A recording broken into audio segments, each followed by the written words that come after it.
हलकी तुला दाखवतो जत्रा MHJ Unplugged. MHJ अनप्लग्ड मध्ये तुमच्या सगळ्यांचं मनापासून स्वागत. आजचं MHJ अनप्लग्ड पॉडकास्ट आहे प्रभाकर मोरे यांच्या सोबत. नमस्कार More, wow what do you feel about this podcast? Podcast as like love it podcast Sony Marathi love you कळलं नाही मग कशा लोकांनी भानगडीत पडता बाय. मोरे, खूप मजा येणार आहे. थँक्यू. खूप मजा येणार आहे. येस पण म्हणजे वस्त्रहरण, येस घासरे रामा, आम्ही पाचपुते आणि महाराष्ट्राची हास्य जत्रा, हा सगळा आहे 27 वर्षांचा खडतर प्रवास. सुरुवात 1998 सालापासून करूया. येस चालेल. साल 1998. काय सांगाल मोरे? वस्त्रहरण शिवाजी मंदिरचा कट्टा म्हणजे सरस्वती हॉटेल हा हो. कट्टा हो. तेव्हा पूर्वी भेटायचं ठिकाण ते. हो. बऱ्यापैकी प्रदीप पटवर्धन वगैरे असे चांगले जे प्रसिद्ध नट होते ते मला बघायला मिळायचे. मला फार कौतुक वाटायचं कारण आम्ही खेडेगावात आल्यामुळे काय हे पाहिलेलं नसायचं पहिलं.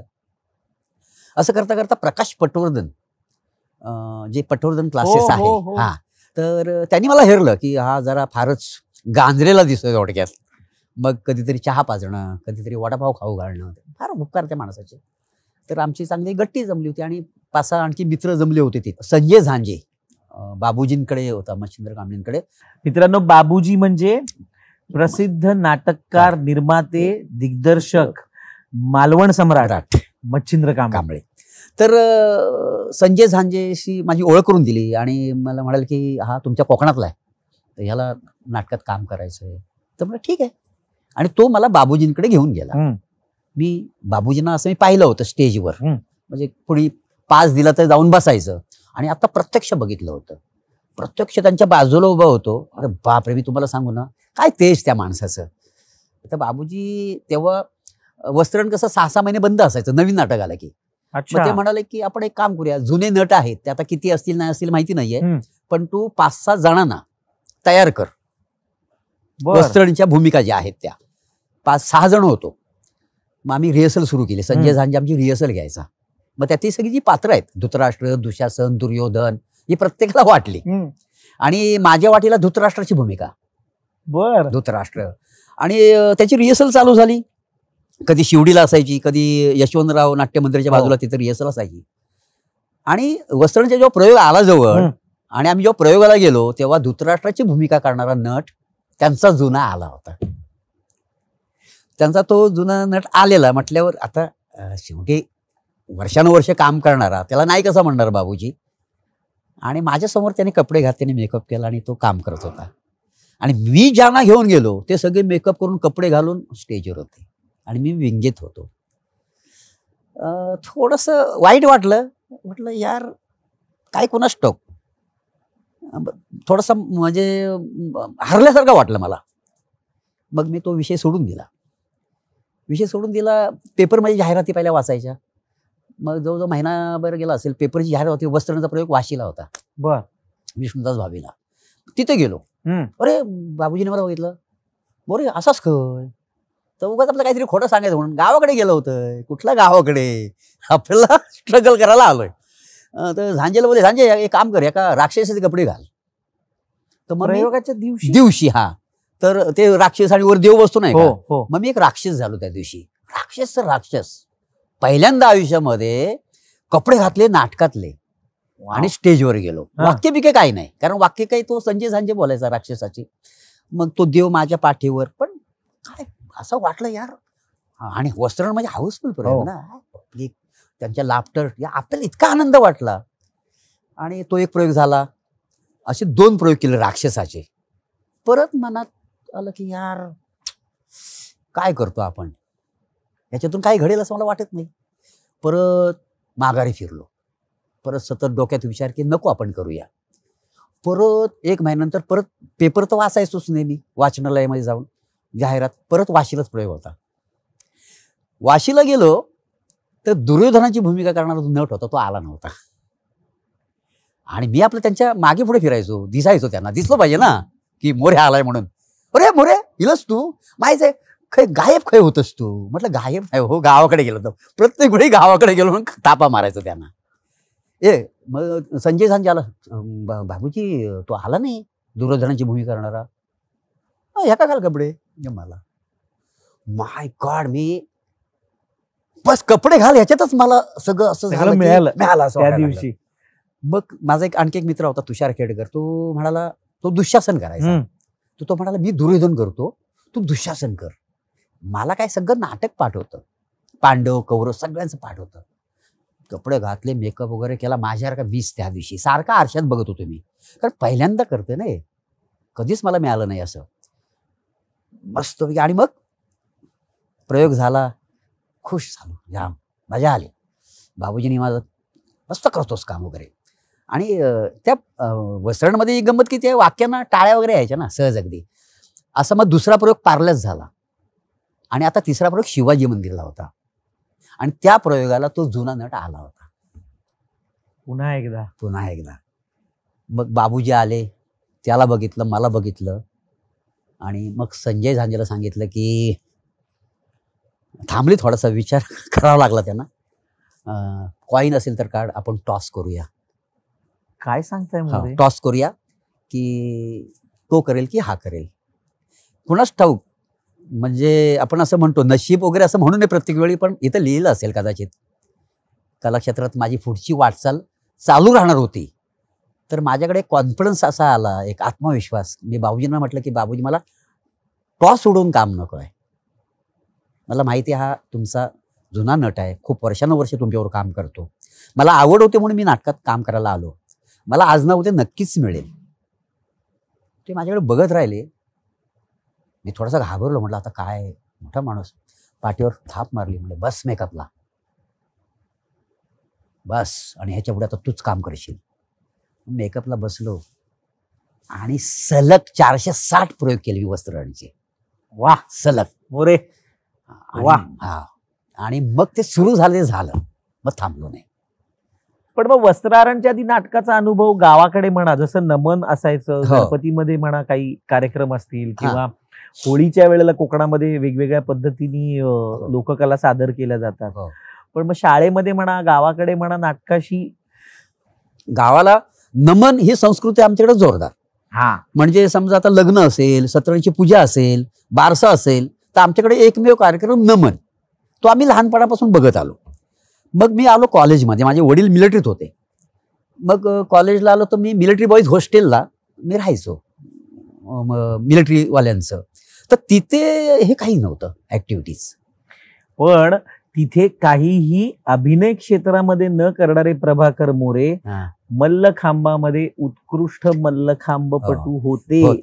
नक्की. आणि मल्लखांबासाठी जी एनर्जी, जे पोटेन्शियल आणि जी फ्लेक्झिबिलिटी लागते, माझ्या मते मोरे ते सगळं, त्याचा उपयोग आज तुम्हाला रंगमंचावर वावरताना आणि एका दिवशी कधी 2 प्रयोग, कधी एका दिवशी 4 प्रयोग करताना माझ्या मते ती एनर्जी, त्याच्यामुळे एनर्जीचा फायदा होतो. कारण तेव्हा आम्ही मल्लखांब, व्हॉलीबॉल, कबड्डी हे आम्हाला हे करायचे, आणि व्यायाम वगैरे करणं, रनिंग करणं. कारण म्हणजे तिथे यायचं म्हणजे आपण मिलिटरीत भरती व्हावं ह्याच्यासाठी टाकलेलं होतं. आणि हॉस्टेलला असल्यामुळे ह्या ऍक्टिव्हिटीज काहीच नव्हत्या. आणि मी डीबीजे कॉलेजला जेव्हा शिकत होतो तेव्हा असं काही आता जसं आहे कॉलेजमध्ये त्या युथ फेस्टिवल, एकांगी स्पर्धा, तेव्हा काही नव्हतं. पण मला फार आवड पहिल्यापासूनच. म्हणजे मी आमच्याकडे नमन रात्री बघितलं की ते राजे रजवाडे सगळे अशा पेन्सिली मिशा काढायची, कापसाच्या दाड्या लावायचे, काहीतरी कॉस्ट्युम. तर माझे वडील मिलिटरीत होते आणि रिटायर झाले, ते धोतर नेसायचे. तर ना मी ती धोतर नेसायचो, त्या कापसाच्या मिशा लावायचो, आणि आपल्या खेडेगावातलं घर ना उगाच ऍक्टिंग करायची एकटाच, आणि त्याच्यात खूप आनंदी असायचो. पण काय डायलॉग्स वगैरे आठवतात? म्हणजे ते राजा महाराजांचे, भो राज्य देणार की नाही. म्हणजे जास्वंदी, आमच्याकडे जास्वंदी खूप होत्या, त्या जास्वंदी एक तोडायची आणि त्याचा चाबूक बनवायचा. आणि आमच्याकडे असं गुरं वगैरे बांधण्यासाठी असे खांब असतात नाही, तो एखादा खांब घ्यायचा आणि त्याला नुसता जोडायचा, बोल राज्य देणार की नाही, बोल राज्य देणार. तो काय हालायचाच नाही जागेवर, आम्ही मात्र हालायचो. फार करायचो आम्ही लहानपणी. आणि एक किस्सा त्याच्यातला, एक गोष्ट अशी झाली की शाळेमध्ये मी जेव्हा त्या भाग घ्यायचो नवरात्रीमध्ये, तर ते मेकअप आपला कधी स्वतःचा असावा, तर मग आम्ही लाईनीत मुलं असे उभे असायचो. आता शाळेची शिस्तच ना, मग जायचं, बसायचं, मेकअप करायचं, निघायचं. मी गेलो की ते गुरुजी मला कधीच मेकअप करायचे नाही. मला खूप वाईट वाटायचं. सगळ्यांची तोंड रंगवलेली असायची आणि माझंच नाही. आपण लहान ना तेव्हा, आपल्याला थोडी माहिती असतं. खूप रडायचो आणि मग इकडे अनाउन्समेंट व्हायची, तुमच्या समोर सादर होतंय अमुक अमुक यांचं गाणं. आम्ही यायचो स्टेजवर आणि मी असा नाचायचो ना, म्हणजे भानच विसरून जायचो. दुसऱ्या दिवशी अख्ख्या गावात चर्चा. माझे वडील आहे ना, वडील त्यांना गावठे म्हणायचे. गावठे म्हणजे एक प्रकार सांगतो, म्हणजे हरकत नाही, मी कोकणातला म्हणून सांगणं गरजेचं आहे. आपलं जे ग्रामदैवत असतं, तर जे देव बोलवतात, आपण कौल लावतो, तर ते माझ्या वडिलांकडे आलं होतं. पंजोबा आजोबांकडनं ती प्रथेनुसार, तर त्यांना गावठ्या म्हणायचे. अच्छा. तो काय गावठ्यांचा पोरगा हो, काय नाचतो असं म्हणायचे. बस मग एक वर्ष तेच घेऊन बसायचं. मग पुढच्या वर्षी परत सेम मेकअप लागलेलाच नसायचा, परत रडायचं, परत त्याच एनर्जीने काम करायचं. असं फार, पण मस्त मजा आली. त्याची आठवण फार येते की या गोष्टी आपण करत आलो. आणि हॉस्टेलला असताना एकदा मला 15 ऑगस्टला मी भाग घेतला होता एक नाटुकली असत नाही का त्याच्यामध्ये. तर 2 दिवसानंतर कार्यक्रम ना 15 ऑगस्ट, 2 दिवस अगोदर मला काढला होता डायरेक्टरने. मी दिसायला बरा नाही म्हणून, वकिलाची भूमिका होती आणि माझं चोख पाठांतर होतं. माहितीये काय सांगता हॉस्टेलला. आता ते आम्ही हॉस्टेलला गेलो ना, आता आमची पिकनिक असते तेव्हा आठवण काढतात, अरे ह्याला उगाच काढला तेव्हा ना, नसता काढला तर आज म्हटलं काढला तर बरा झाला, मी नट तरी झालो, नाही तर झालो नसतो.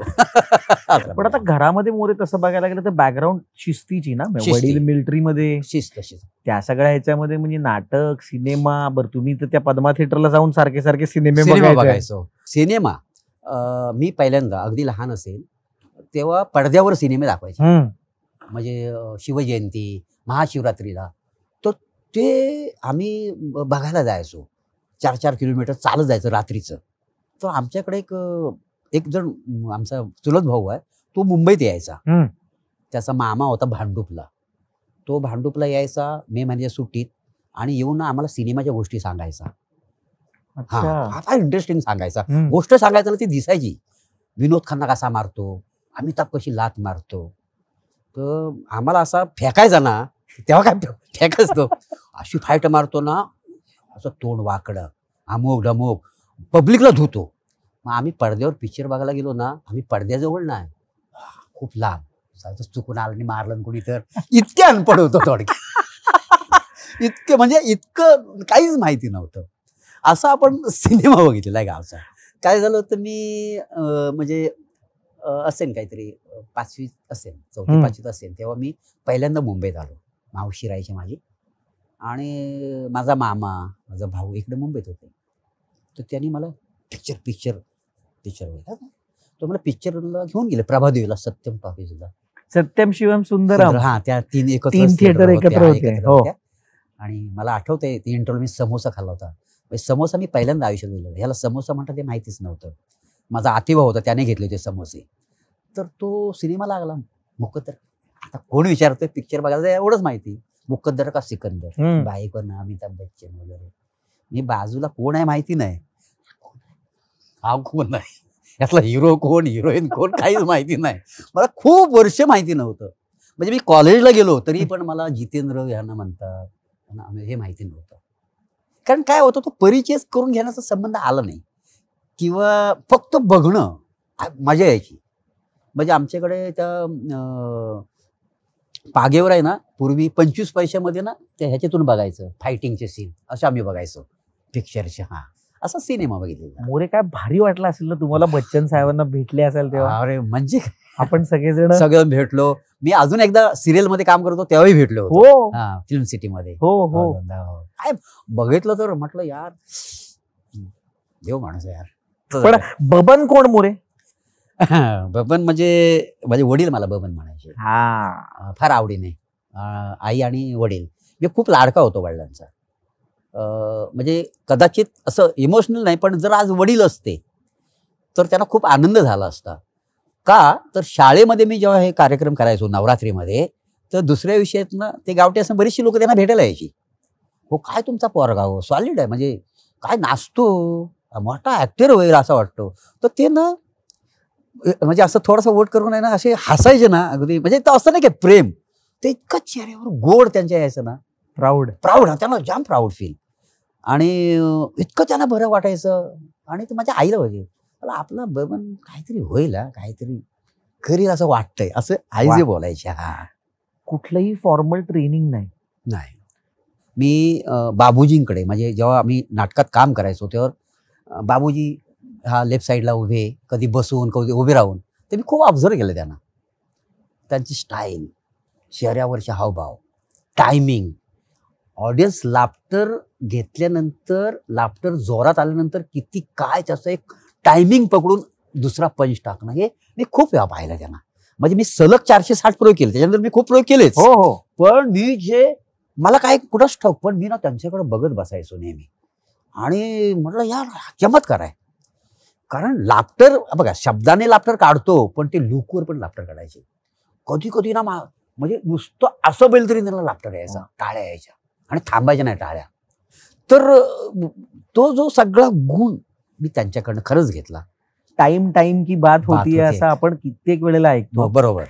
टायमिंग की भी बात होती है. खरं आहे. बरोबर. टायमिंग की बात होती है. तुम्हाला सुचणं, येस, वाशीच्या प्रयोगाला जाणं मोऱ्यांचं टायमिंग. बरोबर. तुम्हाला सुचणं 1 महिन्यानंतर पुढच्या प्रयोगाला वाशीला जाणं तुमचं टायमिंग. त्यानंतर सलग 460 प्रयोग धृतराष्ट्र मिळणं आणि त्यात टाळ्या मिळणं, त्याचंही कारण तुमचं आज हास्यचित्रमध्ये असलेलं सुद्धा विनोदाचं टायमिंग. अरे वा वा वा. मी नशीबवान आहे.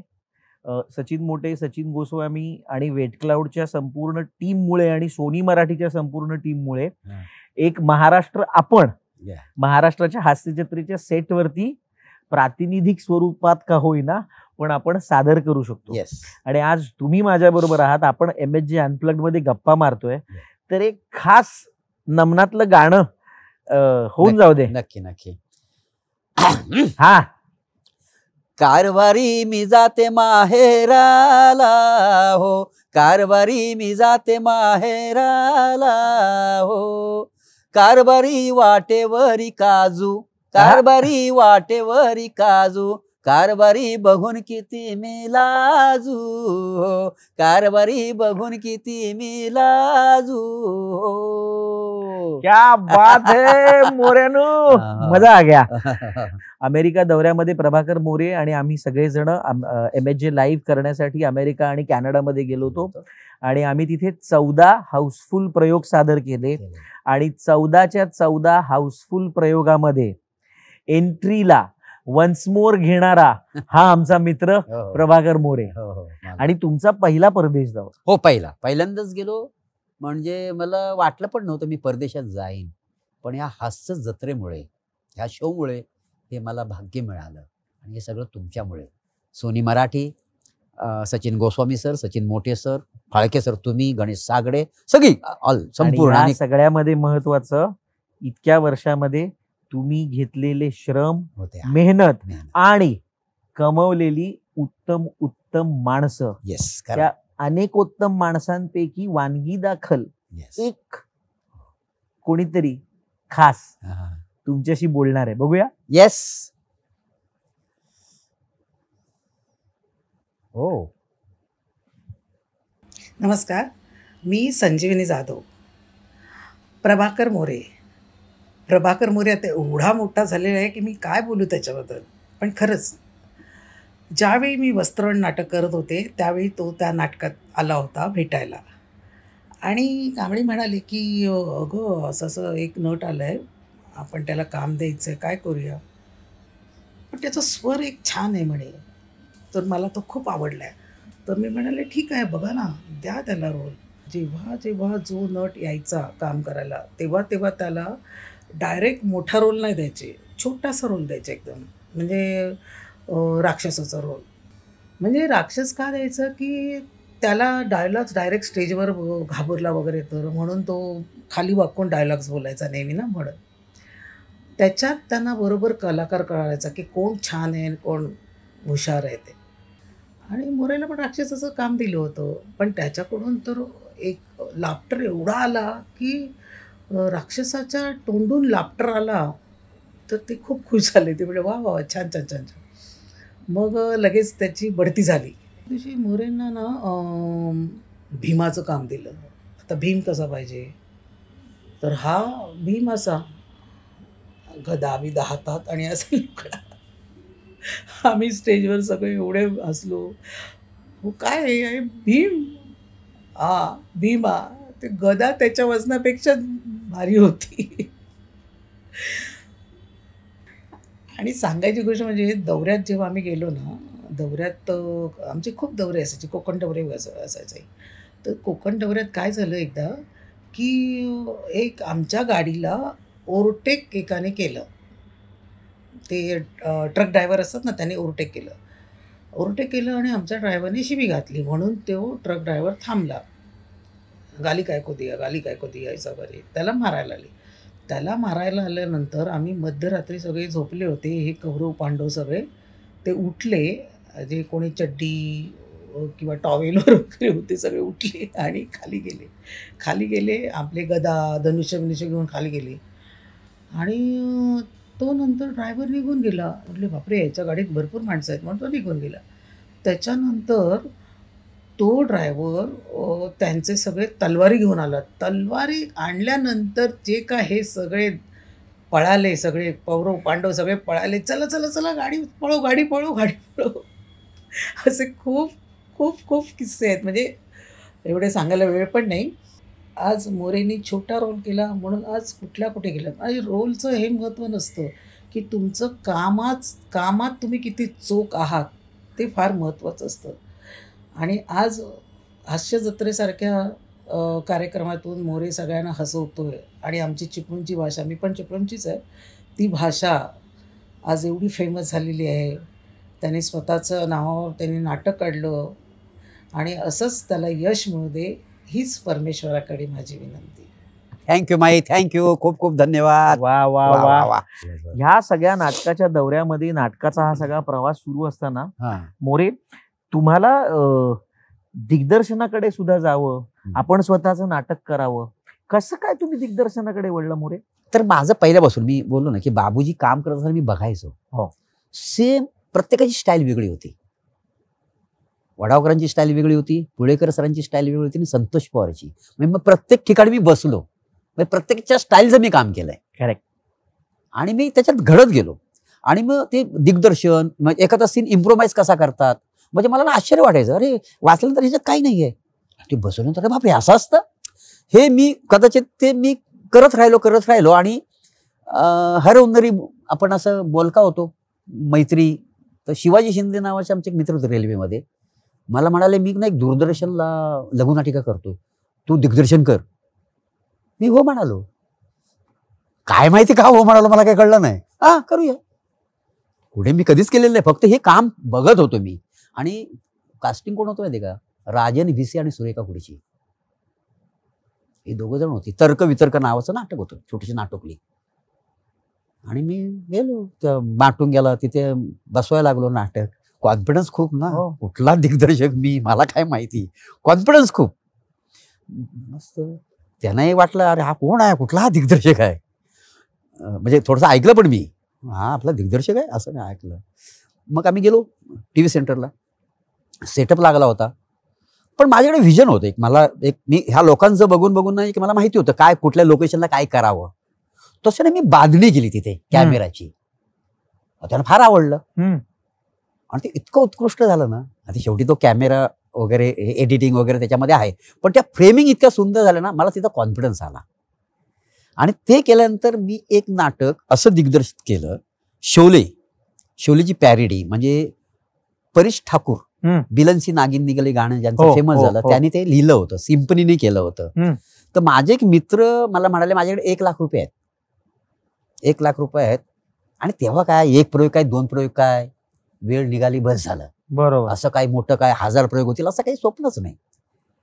तर मग ते म्हणाले ठीक आहे, म्हटलं आपण करू, काय 1 प्रयोग होईल 2 होतील प्रयोग फार तर. असं ते मी नाटक बसवलं. आणि मग आमचं नाटक ना बऱ्यापैकी सुरू झालं. प्रयोग व्हायला लागले. आणि एक दिवशी त्याच्या मनात आलं की आपण रेकॉर्ड करायचं या नाटकाचं. आणि आम्ही शिवाजी मंदिरला सलग 25 शो केले त्या नाटकाचे. त्याचं मी दिग्दर्शक होतो. त्या नाटकाचं नाव शोले उर्फ व्हाया रामगड. त्याच्यात मी काल्या करायचो आणि मी दिग्दर्शक होतो. हे सगळं चाललेलं असताना असाही प्रसंग तुम्ही फेस केलाय की जिथे दिग्दर्शित केलेल्या नाटकाला दिग्दर्शक म्हणून तुमचं नाव लागलं नाही. असे मी नाटकं केली म्हणजे काय पैशासाठी. मग बॅकस्टेज पण करत होते त्यांचं मी. म्हणजे ते काय काय काही गोष्टी काही आपल्याला आवाजच नव्हता ना. त्यांनी आपल्याला काम दिलेलं होतं. मग थोडक्यात अपमानच होता तो. 4-5 प्रयोग व्हायचे, 4 पैसे मिळायचे, घर खर्च चालायचा, अशा गोष्टी कराव्या लागल्या. आणि हे सगळं झाल्यानंतर आज जे मिळालंय तेव्हा सुद्धा धावत विमानाच्या आधी आपल्या पोरीसाठी आणि पोरासाठी धावत त्या दुकानामध्ये जाऊन नवीन वेगवेगळ्या ब्रँड्सचे कपडे घेणारा बाबा मी बघितलाय. आणि मोरे, ही घोडदौड अशीच चालू राहणार याबद्दल मला काहीही शंका नाही. आणि मुळात कसं, आपण अमेरिकेत जेव्हा होतो तर कपडे मुलांसाठी बायकोसाठी घेतले माहिती नाही. म्हणजे मला ना मॉडर्न करायचं होतं त्यांना. म्हणजे माझी मुलगी तर आता मॉडर्न आहे, मुलगा आहे, पण बायको माझी ग्रामीण भागातली आहे. तिलाही अमेरिकेत स्टाईलचे कपडे आपण घेतले होते. आणि पुढचा किस्सा सांगतो. त्याच्यानंतर ना तिचा वाढदिवस 1 नोव्हेंबरला वाढदिवस असतो. तिला माहिती पण नव्हतं. आता कपडे कुठल्या स्टाईलचे आहेत? अमेरिकेच्या स्टाईलचे, मिडी वेगळ्या स्टाईलचे तिकडच्या. मग नाव प्रेरणा कसं चालेल म्हणून तिला केक मागवला होता. त्याच्यामुळे रोजी नाव होतं. रोजी आपलं स्टाईल आहे. रोजी, कारण काय त्या कपड्याप्रमाणे नाव असं ना. बरं, कपडे अमेरिकन स्टाईलचे आणि केकवर नाव प्रेरणा. ते मला बरं रोजी म्हणजे रोजी विद्या प्रेरणा आणि रोजी असा केक केला होता मी. क्या बात आहे, क्या बात आहे More. You're a different person all together. चला, ही धमाल अशीच पुढे चालू ठेवूया. मोऱ्यानो, हा सगळा आयुष्याचा प्रवास छान पद्धतीने तुम्ही उलगडून सांगताय. पण मोरे, पहिला पिक्चर कसा घडला? पिक्चर म्हणजे मी तेव्हा नोकरी करत होतो. 3,000 रुपये पगार होता. ती कसरतच होती. म्हणजे 5:30 ते 1:30 ड्युटी, मग नाटक करणं. तर मी पुण्यातून माझी बायको माझी मेवणी नावाचं नाटक करत होतो. किशोरी यांबी, अविनाश खर्शीकर होते. आणि त्याचा पुण्यात प्रयोग होता. तर एक दिग्दर्शक होते पुण्याचे. तर ते नाटक बघायला आले होते. म्हणजे किशोरी यांबी सिनेमात काम करणार होते. अच्छा. तर आलेने नाटक सुरू झालं. म्हटल्यावरती पहिल्या अंकात ते बसले आणि मी तर फुल एनर्जेटिक माणूस होतो. म्हणजे आता आर या पार असंच होतं पहिल्यापासून. आलं की मग म्हणजे जे वाटेला येईल ते, कारण आपल्याला प्रूव्ह व्हायचंय प्रत्येक वेळी. तर त्यांना फार काम आवडलं. इंटरव्ह्यूला आले, मला म्हणाले काय काम करतोस, नाव करतो? म्हणजे मी प्रभाकर मोरे. अच्छा, अगोदर काय म्हटलं? असं नाटकात कामं केलेत, एक सिनेमा करतोय, किशोरी ताईला भेटायला आलोय, करशील का काम? करू, आपल्याला काय. ते सगळं झालं बोलणं, तिच्यावर बोलणं झालं. आणि नवरात्री होती. नवरात्रीच्या अगोदर ते दादरला आले मीटिंगला. तर मला त्यांनी बोलवलं तिकडे. ते बोलवलं, ते हॉटेलमध्ये बसवलं. त्यांनी मला ऑफर दिली की मी मंगेश देसाई हिरो आहे, केतन दळवी आहे, पराग चौधरी आणि तू, असे 4 मित्र आहेत. तर 15 दिवसाचं काम आहे, तुला मी 15,000 रुपये देईल. ठीक आहे, हरकत नाही. आणि साताऱ्याला शूटिंग असेल. त्या दोषात मी आलो घरी. दुसरी कामावर गेलो. शेटला म्हणलं मला 15 सुट्टी पाहिजे, मला एक पिक्चर करतोय मी. तो म्हणतो तुला मी 15 दिवस जर सुट्टी दिली तर मला हे दुकान बंद करावं लागेल, कारण तुझा काय गव्हर्नमेंट जॉब नाही आहे. मला इथं माणूस लागतो ना, एक स्विमिंग पूल दाखवा, जिम दाखवा, अमुक दाखवा. तर मी काय करू? ह्याला मला टेन्शन आलं. म्हटलं नोकरी गेली तर पुढे काय झालं. 2-4 दिवस मी असं फार नर्वस होतो. बेचैन. बायको म्हणाले काय झालं? कारण नेहमी ती सुखातच, तिला कधी दुःख वाटलंच नाही. मग किती पैसे होते घरात? 10 रुपये होते ना 50 रुपये होते. म्हटलं असा किस्सा घडला आयुष्यात. असा सिनेमा आहे, एवढे पैसे मिळतात आणि सुट्टी मिळत नाही. ती म्हणाली की नोकरी सोड, 15,000 रुपये जे मिळत आहेत ना, म्हणजे हा तुझा पगार 5 महिन्याचा आहे, 3-5 15. तर त्याच्यामध्ये आपण काय करू? 5 महिन्याचं घर भाडं भरू, 5 महिन्याचे रेशन भरू, थोडे पैसे उरतील ते ठेवू, बाकी मी टिकले बनवतच आहे. त्याच्यानंतर मग म्हटलं त्याच्यानंतर काय? काही नाही, 5 महिने ना ते पिक्चर आल्यानंतर ना 5 महिने स्ट्रगल कर, म्हणजे प्रयत्न कर, कुठे काही काम मिळतं का. आणि त्याच्यात नाही मिळालं तर 2-2.5 नोकरी कुठेही मिळेल परत. ओके म्हटलं. मग ते केलं, सिनेमा केला, 15,000 रुपये आले. जे ठरलं होतं ते सगळं आम्ही केलं. आणि मग सुरू झालं माझं प्रयत्न. ज्यांनी तुम्हाला हा इतका मोठा सपोर्ट केलाय, हो, त्यांनी या पॉडकास्ट मध्ये यायलाच पाहिजे. हो, खरं आहे. मग बोलवा, बोलो, म्हणजे वहिनींना बोलवलंच पाहिजे. आता ओ विद्या, आईस कुठे ये लवकर. वहिनी नमस्कार, तुमचं खूप खूप खूप खूप स्वागत, बसा. मग आपण सुरुवात गप्पांची ह्याच्यापासूनच करूया ना, की मुलगी बघण्याच्या कार्यक्रमाबद्दल काय सांगणार?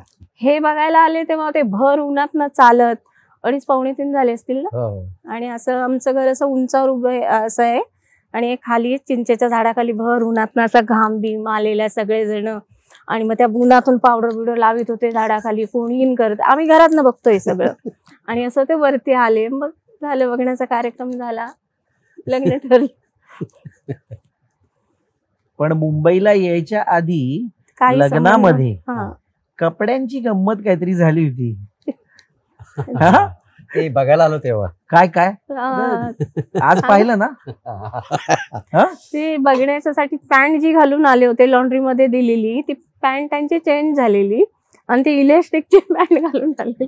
काय सांगताय? लॉन्ड्रीवाल्यांनी पॅन्ट बदलली? हा, त्याचा किस्सा असा होता. म्हणजे मी बघायला जेव्हा जाणार तर तेव्हा मी मुलुंडमध्ये लवराज कांबळेकडे राहायचो पेइंग गेस्ट. तर त्याने मला एक शर्ट शिवलं होतं पिंक कलरचं, मुलगी बघायला जायचं म्हणून. आणि एका मित्राने मला व्हाईट कलरची जीन्स पॅन्ट दिली होती. तर ती अगदी पांढरी शुभ्र व्हाईट अशी दिसायला पाहिजे. मी लॉन्ड्री टाकली, धुवायला टाकली, लॉन्ड्रीतनं आणली, ती पेपरमध्ये बांधलेली होती. रात्रीची ट्रेन पकडली आणि सकाळी मी गावी गेलो. आणि आता मुलगी बघायला जायचं, तर मी पॅन्ट घालायला गेलो. मग शर्ट घातलं आणि पॅन्ट पेपरमधनं काढली आणि पॅन्ट घातली, ती ही एवढी मोठी होती पॅन्ट, एवढी मोठी होती. आणि माझ्याकडे तेवढीच पॅन्ट होती एक. आणि मग ती पॅन्ट अशी फोल्ड करून ती एवढी तर जाडी झाली होती. आणि इथंच ठरलं होतं की लग्न जमतंय की नाही जमतंय. हो, पण एवढी जाडी पॅन्ट असून सुद्धा हिनं होकार दिलाय, फार महत्वाचं. असा एक किस्सा झाला होता. लग्नानंतर पहिल्यांदा आपल्या नवऱ्याला स्टेजवरती काम करताना बघून काय वाटलं होतं वहिनी? खूप आनंद झालेला. पहिलं नाटक मी त्यांचं वस्त्रहरण बघितलेलं, बाबूजी, हा, त्यांच्या बरोबर खूप भारी वाटलं. मी आता मधल्या काळामध्ये प्रभादादा बरोबर अमेरिकेचा दौरा केला आणि अमेरिकेच्या दौऱ्यामध्ये आम्ही खूप धमाल केली. ज्या पद्धतीची पॉप्युलॅरिटी प्रभादादांना मिळाली आहे त्या सगळ्याकडे तुम्ही कसं बघता? खूप आनंद वाटतो. असं एक वेगळं फील होतं, खूप भारी फील होतं. म्हणजे ज्याप्रमाणे चेंडू जेवढा जोरात आपटला जातो तेवढा उंच उडतो, तर त्याप्रमाणे हे म्हणजे तेवढ्या वेळ आपटले गेले, तेवढ्या उंच उडाले गेले, त्या गोष्टीचा मला खूप अभिमान आहे. आणि घरच्यांनीच आपटला होता, एवढा आपटला आणि इतकं उंच उडले. आता तेच लोक जे सांगायला त्यांना लाज वाटत होते, ही माझी भावजे आहे, हा माझा भाव आहे, ते लोक आज माझा भाव म्हणून पाठणं फिरतात. या गोष्टीचा मला खूप अभिमान आहे. आपण काही विषय टाळू शकत नाही. काही गोष्टींविषयी आपण बोललो नाही तरी ते मनातनं जातात असं नाही. त्यामुळे मी तुमच्या परवानगीने तुम्हाला प्रश्न विचारतो की केरोसिनचा किस्सा काय वहिनी? रॉकेलचा. हा, रॉकेलचा किस्सा असा आहे, तेव्हा आमच्याजवळ गॅस नव्हता आणि स्टोव्ह होता. आता स्टोव्ह पेटवायला रॉकेल तर पाहिजे होतं आणि आम्ही भाड्याच्या रूम मध्ये राहत असल्यामुळे रेशनिंग कार्ड नव्हतं, त्यामुळे रॉकेल हा विषय ब्लॅकचा आला. आणि मग ती साईडवाली मला रॉकेल ब्लॅकने द्यायची, ब्लॅकनी रॉकेल मला द्यायची, ब्लॅकचे पैसे ती घ्यायची. रांगेत 2-3 तास मला उभं करायची, कारण 1-2 महिने तिनं स्वतःहून आणून मला कॅन दिलेला. नंतर तिला आता समजलं की हिला दर महिना गरज आहे त्या रॉकेलची. मग रॉकेल आलं की मला विद्या जा, रॉकेल आलं, रॉकेलच्या रांगेत उभी राहा, मला गरज होती, नाहीतर माझा स्टोव कसा पेटणार. मग मी जाऊन ते 2-3 तास रांगेमध्ये उभं राहायची. तर रॉकेलचा कॅन 5 लिटरचा घ्यायची, मग तिला आणून तो कॅन मीच द्यायची की हा आणला कॅन. मग ती ते वरचे काय 100-150 ब्लॅकचे ते घ्यायची आणि मग तो रिटर्न कॅन मला द्यायची. असेही दिवस काढले, पण काय नाही वाटलं. त्याचं गोड आहे, माणूस गोड आहे ना, त्यामुळे काही नाही वाटलं. खरं सोन आहे. यांना सांगितलं काय हा किस्सा? मला कधीच हे आता 2-4 दिवसापूर्वी सांगितलं. म्हणजे आता 20-25 वर्ष झाली मला हा किस्सा, म्हणजे ही गोष्ट मला आयुष्यात कधी सांगितली नाही तिने. अशा अनेक गोष्टी तिने लपवून ठेवलेल्या आयुष्यामध्ये. म्हणजे साधारणतः मी तर नोकरी करायचो, पण ती टिकले करायची हे मला माहिती नव्हतं. म्हणजे आपण घरी आणतात नाही का काम, त्याचे 700-800 रुपये जेमतेम मिळायचे, म्हणून त्यासाठी 24 तास मेहनत करायची. कारण मी बऱ्यापैकी नाटकाच्या प्रयोगाला दौऱ्यावर गेलो तर मग ते टिकलं म्हणजे अगदी नजर फाडून ते काम करावं लागतं. ते गम लावून त्यावरती काय ते पॉइंट चिकटवायचे असतात. असंख्य काम केलं त्यांनी.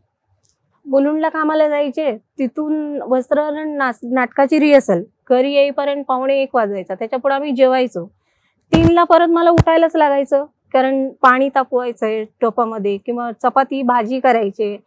4ला यांना घर सोडणंच होतं, मग ते 3ला आम्हाला उठणंच होतं. आणि त्यावेळेला आमच्याकडे अलाराम नव्हता, त्यामुळे फोन हे आत्ता झाले, मी 25 वर्षापूर्वीच बोलतेय. अलाराम नव्हता. 1:45ला हे येऊन जेवून आम्ही झोपणार काय आणि उठणार काय. पहिलं मग ह्यांना खूप टेन्शन असायचं कसं जायचं. आणि तेवढी मी बोलते मग गावावरून आली असल्यामुळे मला तेवढं ज्ञान नव्हतं की या माणसाला झोपेची गरज आहे.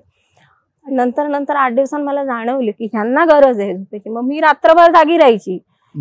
हे 2 तास जेमतेम 2 तास झोपायचे आणि परत तेच रुटीन चालू.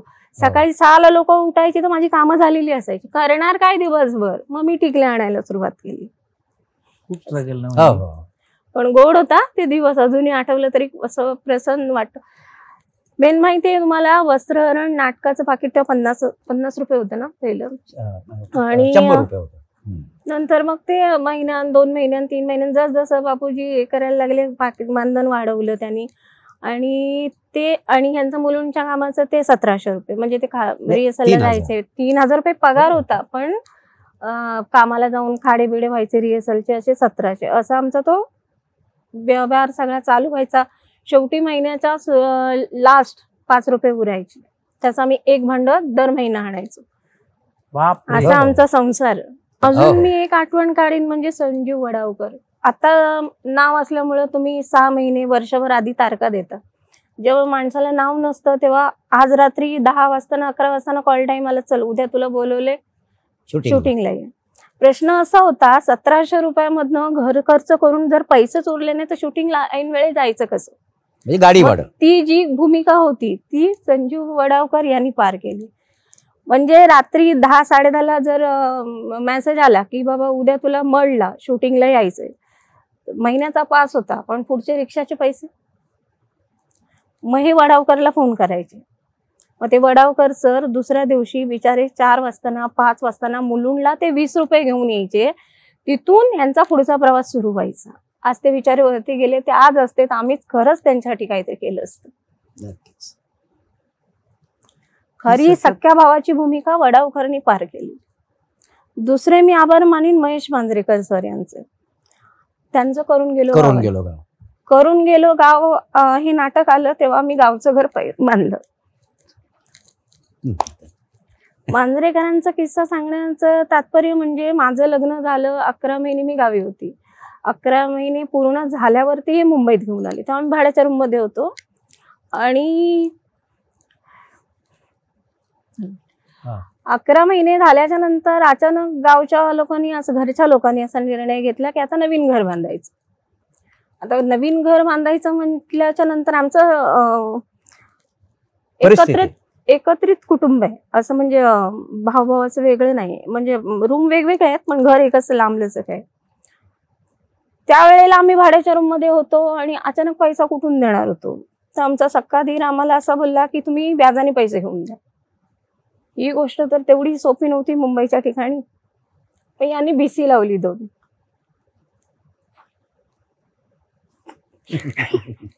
मिनिटं सॉरी. मग यांनी मुलुंडला जिथे कामाला होते तिथं 2 BC लावले, एक 5000ची आणि एक 10,000ची. त्यावेळेला 5000 आणि 10,000 ही रक्कम लहान नव्हती.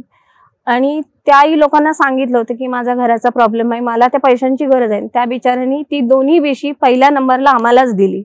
पहिली BC 5000ची दिली, ती लगेच ती आम्ही धीराच्या हातात दिली होती.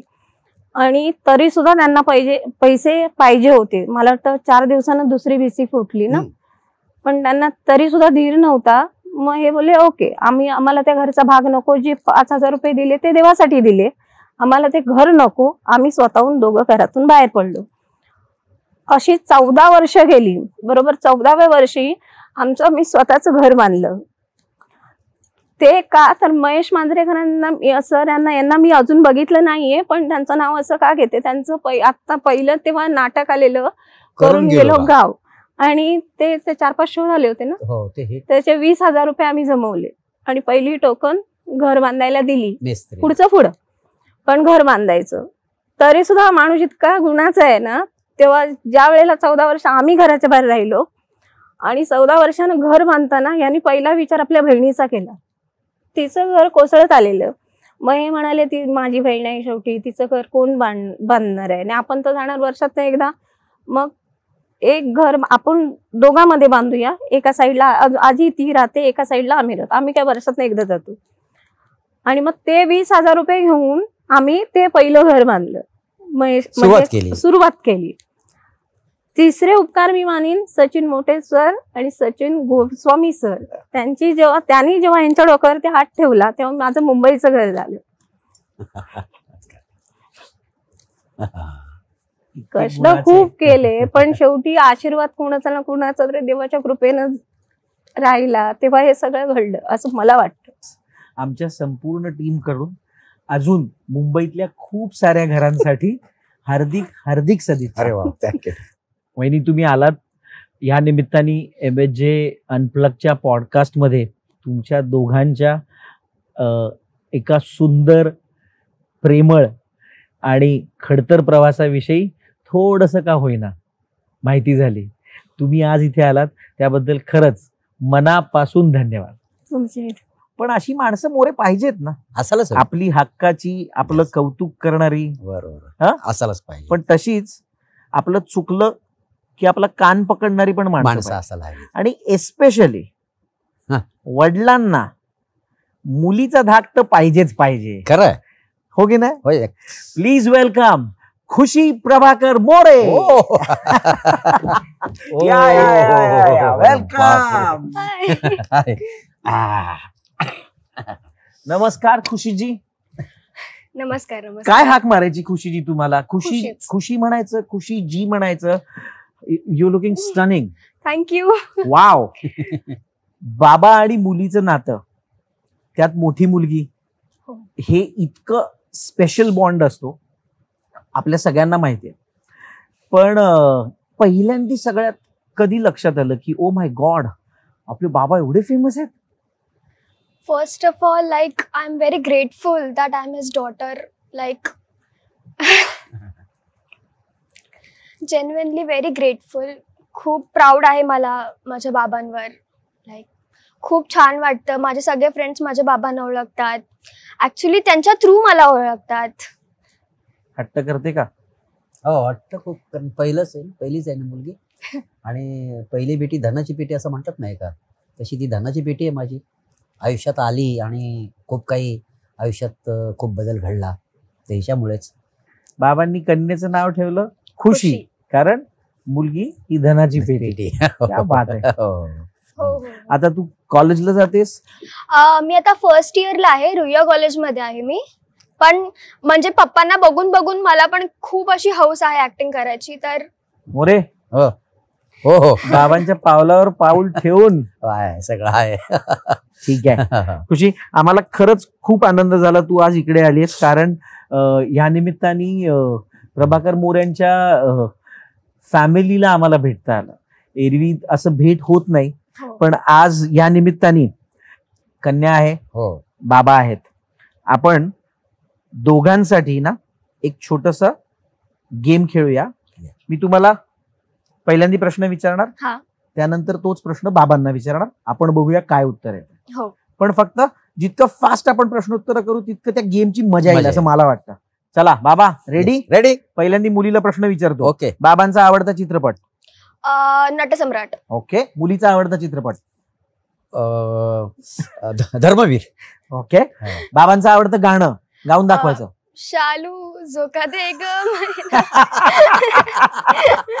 मुलीचं आवडतं गाणं? कोरा कागज था मन मेरा, असं वगैरे गाणी किशोर व्हेरी गुड. बाबांचा आवडता रंग? व्हाईट. ओके. आणि मुलीचा आवडता रंग? हे असं स्काय ब्ल्यू, ग्रीन. क्या बात आहे बाबा. आणि शेवटचं, बाबांना आज स्पेशल मेसेज काय देणार? या कला क्षेत्रामध्ये जे तुम्ही करताय ते खूपच उत्कृष्ट करताय. I am very proud of you. असंच करत राहा आणि तुमच्या पुढच्या वाटचालीसाठी ऑल द व्हेरी बेस्ट. बाबा कन्येला काय निरोप? तिला निरोप असं देईन की तिने तर ठरवलंय वडिलांच्या पावलावर पाऊल ठेवून जायचंय पुढे. चांगल्या कॉलेजमध्ये ऍडमिशन मिळालेलं आहे. तिकडे सगळं तिला अवेलेबल आहे. तुमच्यासारखी दिग्गज मंडळी आहेत तिच्या ओळखीचे, सानिध्यात, मित्रपरिवार. तर मला असं वाटतं की ह्या प्रत्येक गोष्टीचा म्हणजे तिने फायदा उपभोग घेऊन आपली प्रगती कशी करावी आणि आपण आपलं चांगलं यश कसं मिळावं आणि आपलं भविष्य कसं उज्ज्वल करावं हे तिने ह्या गोष्टीकडून शिकावं, हे माझी इच्छा आहे. महाराष्ट्राच्या हास्यजत्रेच्या संपूर्ण टीम कडून, सोनी मराठी, वेट क्लाउडच्या संपूर्ण टीम कडून खुशी प्रभाकर मोरे, तुम्हाला पुढील वाटचालीसाठी खूप सदिच्छा. Thank you. Thank you so much. More, आता एक छोटासा गेम, एकदम छोटासा गेम. या गेमचं नाव आमच्या सगळ्या क्रिएटिव्ह टीमने ठेवलं घेऊन टाक. यामध्ये ना मी 1-2 गोष्टी तुम्हाला देणार आहे, पण त्या तुम्हाला विकायच्या तुमच्या स्टाईल मध्ये. प्रयत्न करून बघूया. येस, ठीक आहे, नक्की. हा आहे कधीही काड्या वाकड्या न होणारा चष्मा. अच्छा, हा विकायचा आहे. चष्मा घ्या, लय सॉलिड आहे. म्हणजे ह्या काड्या तुम्हाला दिसत आहेत, ह्या कधीच वाकड्या होत नाही. आणि हा लावल्यावर आपलं कोण वाकडं करीत नाही. नाही, बंकच नाही, खोटं नाही सांगित आहे. म्हणजे तुम्ही ह्या काचेतनं बघाल ना, सगळं आरपार दिसतं. ह्या काचेतनं याच्या मनातच काळा बिरा नाहीये, इतकं स्वच्छ आहे. त्याच्यामुळे हा तुम्ही घ्या, तुमच्या आयुष्यात लय मोठा फायदा होईल. काय समजलं? येऊन टाका. आणि समजा हा कान न तुटणारा कप म्हणून विकायचा असेल तर? हा कान न तुटणारा, कारण ह्याला कान पाहिजे. म्हणजे समजा नमनाच्या स्टाईल मध्ये हा कान न तुटणारा कप आपल्याला सांगायचं घेऊन टाका. अहो फाळके, हा कप जरा घ्या ना माझा. फाळके, हा कप जरा घ्या ना माझा. ह्याचा कान कधी तुटत नाही गो, ह्याचा कान कधी तुटत नाही गो. ओ फाळके, ह्याचा लय उपयोग आहे. ओ फाळके, ह्याचा लय उपयोग आहे. हो, तुम्ही असा धरून जरी चाय पिला तरी तुमचं तोंड भाजणार नाही. हो ओ फाळके, हा जरा कप घ्या ना हो मांजा. थँक्यू. वा वा वा मोरे, एकदम असं एक्सटेम्पोर ऐन वेळेला हे सुचणं हे खूप अवघड आहे. हे शालूमुळे सुचतं. हो, पण किती छान, मजा आली. आता शेवटच्या सेगमेंटकडे जाऊया. येस, मी पटकन तुम्हाला काही रॅपिड फायर प्रश्न विचारणार आहे. मला त्याची जितक्या लवकर होईल तितक्या लवकर तुम्ही उत्तर द्या. नक्की. रेडी? येस. प्रभाकर मोरे जर अभिनेता नसता तर काय असता? मी फार तर शेती केली असती, नाहीतर एका हायस्कूलमध्ये क्लार्क असतो. ओके. एक ड्रीम कॅरेक्टर? ड्रीम कॅरेक्टर म्हणजे म्हणजे मी घासरावा नाटकामध्ये जी भूमिका केली, फार ब्लॅक कॉमेडी आहे ती. सिरियस म्हणजे आपलं विनोद हा गांभीर्य पद्धतीने सांगणारा नट आहे. ही जर भूमिका मला मिळाली तर मी ती उत्तम प्रकारे सादर करू शकतो. एक ड्रीम प्रोजेक्ट? सिनेमा करायचा आहे मला, त्याची गोष्ट माझ्याकडे तयार आहे. तुम्ही लवकरात लवकर सिनेमा करणार मोरे? Yes sir. आणि शेवटचा प्रश्न, एक गोष्ट जी बदलावीशी वाटते? आयुष्यात थोडासा चिडचिडपणा आहे माझ्याकडे, म्हणजे कलाक्षेत्राशी नाही आहे. मला असं वाटतं की प्रत्येकाने असं वागायला हवं. कदाचित ते माझं चुकतंय. म्हणजे शिस्त, म्हणजे मी फार शिस्त पाळणारा माणूस आहे. मी टायमिंगला फार महत्त्व देतो. की म्हणजे मी उगाच असं मला वाटत असतं की मी समजा 10 वाजता आलो तर सगळ्यांनी 10 वाजता यावं. पण आताच्या पिढीला ते मान्य असेल नाही असेल, ते थोडंसं माझ्याकडे आहे. आणि ते मी खूप लादतो माझ्या मुलांवर की तुम्ही असंच करा तसंच करा. ते थोडंसं कमी व्हायला असं मला वाटतं नाही. आणि ह्या पॉडकास्टच्या निमित्ताने आता येणारा प्रश्न ह्या पॉडकास्टचा शेवटचा प्रश्न असावा अशी माझी इच्छा आहे.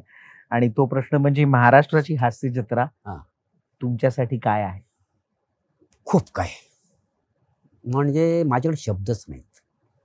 मला जी काही माझ्याकडे साधारण जी काही कला आहे, अवगत आहे, ती मला सादर करायला इकडे मिळाली आणि ती घराघरात पोचली.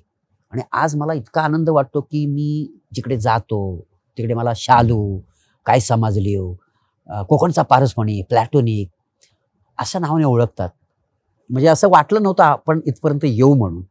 तर हास्य जत्रा म्हणजे आता खरंच म्हणजे माझ्याकडे शब्द नाही की हास्य जत्रा मी काय, म्हणजे कसे काय शब्द बोलू, म्हणजे मला माझ्याकडे खरंच शब्द नाही हास्य जत्रेसाठी. आणि खरंच मी भाग्यवान समजतो स्वतःला.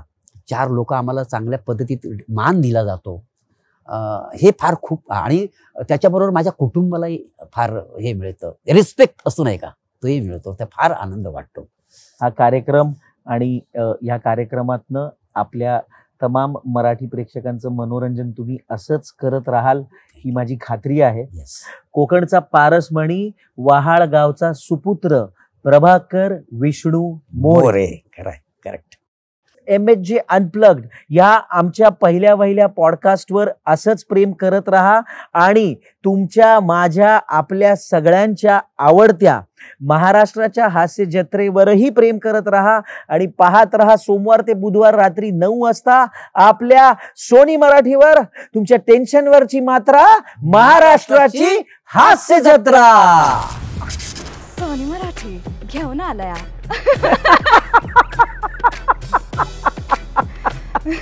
मी रडलीये टेक्निकलला इथे. गंमत आता ही तर मी कुठेच नाही सांगितले, पण हे सिक्रेट आउट करते. त्यांना एकही खेळ येत नाही. दादांना घाबरते? हो, घाबरायचे. कॉमेडी. हो, तुम्ही मला ओळखला ना. माझा जो क्रश होता, अरे देवा, हे पण नव्हतं बोलायला. हलकी तुला दाखवतो जत्रा. MHJ Unplugged.